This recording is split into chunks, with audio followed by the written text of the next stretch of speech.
name is Sakala Orr, and I'm here because inquiring minds want to know, have you ever considered how it might feel to be discriminated against for a feature you were born with and had no control over?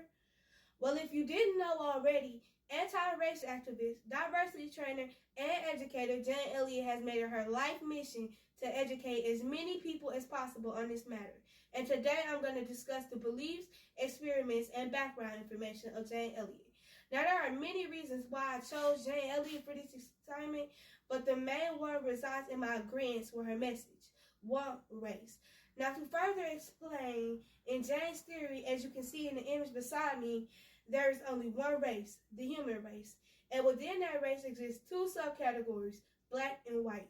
Additionally, the terminology for these subcategories is incorrect, made only to separate the human race in two, which is not as far off as it sounds, since black has always represented evil while white has represented purity. Now, this isn't the only theory that Jane has. She also has many more. But moving on, Jane also wanted to show people what discrimination feels like and how racism affects people. Thus comes in the brown eye versus blue eye experiment. In this experiment, Jane separated her class by eye color. This idea came from Hitler's time, when he let eye color decide who was destined to go in the gas chamber or not. Once the groups were determined, Jane treated one group with disdain and neglect, while she praised the other group and gave them extra privileges, and each day she would switch. Over time, this resulted in the children who were treated inferior to start acting inferior, such as being insecure and resentful towards their peers.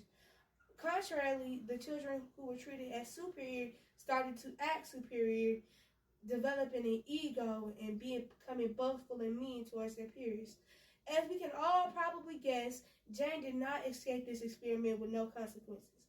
After her first try at this experiment, Jane lost all her friends, she was isolated by all her co-workers, her parents lost their businesses, and people even spit on her kids. Now, to understand why Jane faced the consequences she did, we'll need a little background information. The first time Jane performed this experiment, it was on elementary kids the day after Martin Luther King Jr.'s assassination. Since segregation and racism was still at such a large, a lot of the backlash she received stemmed from her support for the Negro race. Most of the remaining backlash came from the children not being able to consent to this activity, which angered a lot of parents, understandably. But don't worry, because Jane bounced back from this and performed the experiment multiple times in the following years. She even went as far as to contact American journalist Stephen G. Bloom and request he write her a book. According to him, Jane took this experiment on the road in 1984. She went to schools, prisons, military bases, and even appeared on TV shows. Fun fact, she appeared on the Oprah Winfrey Show over 5 times. In conclusion, anti-racist activist, diversity trainer, and educator Jane Elliot had a goal, and one race, the human race. And within the human race, there were two incorrectly labeled subcategories, black and white. To reach her goal, Jane decided to show people what discrimination feels like and how racism impacts the world. This was where her famous brown eye versus blue eye experiment came in. And while it came in with many benefits, there were also a lot of problems. Luckily, everyone learned a lesson from this experiment, and Jane was able to bounce back from the backlash. So remember, as stated by Jane herself, words are the most powerful weapon devised by humankind.